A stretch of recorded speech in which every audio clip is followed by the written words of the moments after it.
The gates and doors were barred and all the windows fastened down. I spent the night in sleeplessness and rose at every sound, half in hopeless sorrow and half in fear the day would find the soldiers breaking through to drag us all away. Then just before the sunrise I heard something at the wall. The gate began to rattle and a voice began to call. I hurried to the window and looked down to the street, expecting swords and torches and the sound of soldiers' feet. But there was no one there but Mary, so I went down to let her in.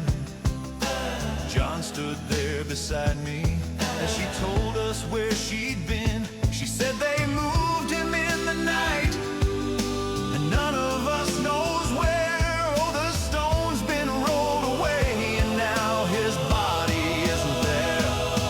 So we both ran toward the garden, then John ran on ahead.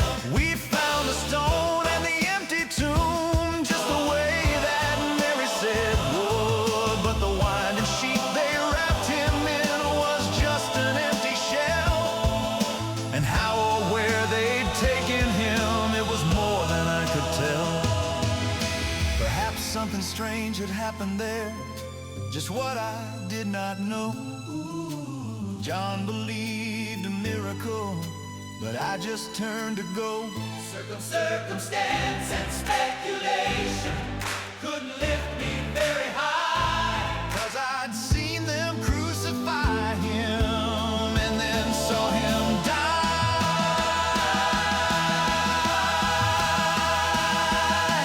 Back inside the house again, the guilt and anguish came. Everything I'd promised him just added to my shame. When at last it came to choices, I denied I knew his name. And even if he was alive, it could never be the same. Then suddenly, the air was filled with a strange and sweet perfume. Light that came from everywhere drove shadows